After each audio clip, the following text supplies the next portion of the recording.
휴식을 지금 넣어서 쉬고 계시긴 한데 이 패턴이 되게 좀 불규칙한 게 이렇게 쉬는 것 같아요. 쉬어야겠다는 생각이 들고 나서 휴식을 취하시는 것 같거든요. 그렇게 하지 마시고 지금 보면은 왜냐하면은 이제 어떤 날은 점심 먹고 바로 휴식을 취하시는 날도 있고 어떤 날은 휴식 후에 업무 하나를 넣고 휴식을 취하신 날도 있고 계속 그 휴식의 패턴이 좀 루틴으로 만들어지는 게 아니라 그때그때 내가 일 더 못하겠다 싶으면 쉬시는 것 같거든요. 그거는 이제 제가 말씀드렸던 것처럼 지치고 나서 쉬는 거잖아요. 그쵸? 그러니까 어떤 방식으로 휴식의 루틴을 좀 만드시면 좋냐면 이제 지금 보면은 오전에 3시간은 집중을 잘 하시는 것 같아요. 근데 3시간 풀타임으로 일을 하고 점심시간을 가지게 되면 내가 아침에 출근하자마자 가지고 있던 체력이 100% 충전되는 게 아니라 사실 50%에서 60% 정도밖에 충전이 안 돼요. 체력이, 회복이. 근데 이제 욕심이 또 3시간을 풀타임으로 일하고 싶을 거란 말이에요.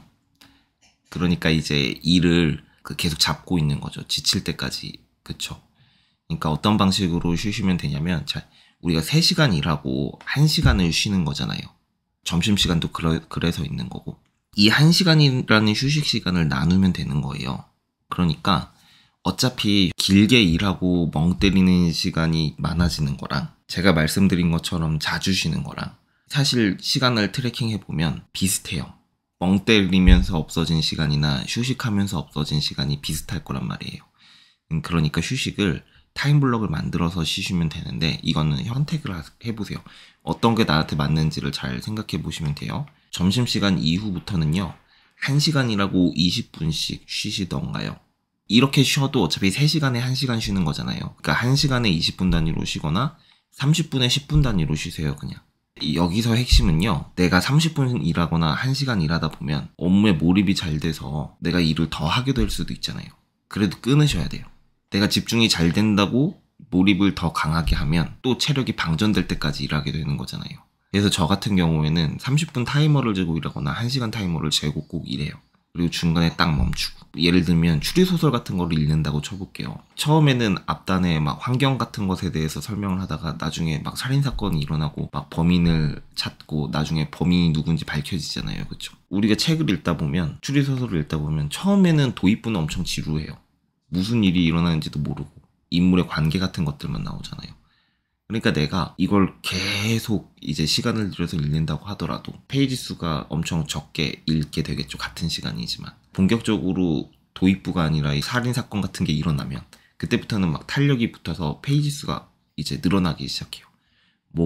어떤 사건이 일어난지 누가 범인인지 궁금해지잖아요. 근데 그때까지도 컨트롤이 돼요. 왜냐하면 아직 범인을 밝혀낼 단계가 아니니까 마음의 여유를 가지게 된다는 거죠. 근데 본격적으로 탐정이 범인을 지적해야 되는 상황이 생기면요. 그때부터는 범인이 누군지 너무 궁금하고 어떻게 죽였는지 그 트릭도 궁금해지니까 굉장히 몰입하면서 읽게 돼요. 업무를 제가 추리소설로 비유했지만 도입부에 하는 일과 사건이 막 벌어졌을 때 일과 그리고 범인을 밝혀내야 될 때의 몰입감처럼 각각 대비를 이루는 업무들이 있을 거예요. 당연히 결론이 눈앞에 있는 업무일수록 그걸 빨리 내고 싶겠죠? 근데 저는 범인이 바로 다음 장에 나와도 30분이 지나면 안 봐요. 이게 핵심이에요. 한 장만 넘어가도 범인이다. 누군지 안다. 여도 안 봐요. 자, 여기서 또 한 가지 요령을 알려드리면요. 이 추리소설을 끝까지 읽는 게 데드라인이 없잖아요. 만약에 오늘까지 읽어야 돼. 내일까지 읽고 감상문을 제출해야 돼. 이런 목표가 없잖아요. 만약에. 그러면은 저는 이 한 페이지 남은 걸 그냥 내일 해요. 그래도 상관없어요. 전혀 상관없어요. 근데 만약에 내가 이걸 이제 퇴근 시간이야. 6시까지 일하기로 했는데 이 한 페이지 남았는데 오늘까지 무조건 해야 되는 거야. 그럼 야근해요. 자, 근데 여기서도 핵심이 뭐냐면 6시부터 일을 하면 한 페이지 읽으면 되잖아요. 그쵸? 안 쉬고 읽어도 된다고 생각하실 수도 있겠지만요. 저는 쉬고 한 페이지 읽어요. 야근을 해도.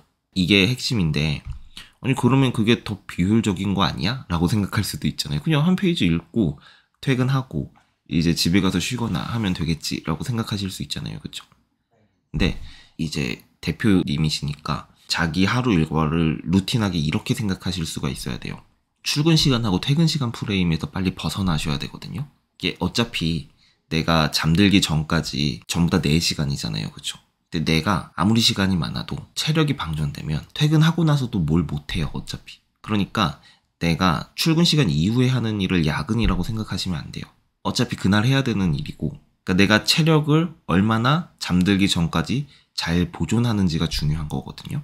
그러니까 퇴근 시간이라는 프레임 경계를 그냥 없애버리시고, 내가 아무리 업무의 분량이 저녁 식사를 스킵하고 내가 하면 일 처리가 빨리 끝날지라도 저녁을 꼭 드시고 오셔서 1시간 산책도 하시고 오셔서 그 일을 하고 집에 가셔야 집에 가서 할 수 있는 것들을 할 수 있게 돼요. 내가 이 조금 남은 이 업무가 급하다고 자꾸 습관을 이걸 끝내버리고 몰아서 쉴 생각을 하시게 되면 아마 아실 거예요. 내가 이걸 몰아서 하고 집에 가서 뭘 할 수 있지 않잖아요, 사실. 하루는 24시간이고 잠드는 시간을 제외하고는 그 시간을 쓰고 싶은 대로 쓸 수 있어야지만 하루를 충실하게 사는 거잖아요. 물론 내가 아무것도 안 하고 멍 때리는 시간이 필요해 라 그래서 집에 가서는 그냥 2-3시간 동안 아무것도 안 하는 사람도 있어요. 근데 그게 내가 선택한 거라면 상관은 없지만 아무것도 못하는 이유가 그냥 무기력해서라면 그건 정신건강에도 좋지 않은 거예요. 그게 요령입니다.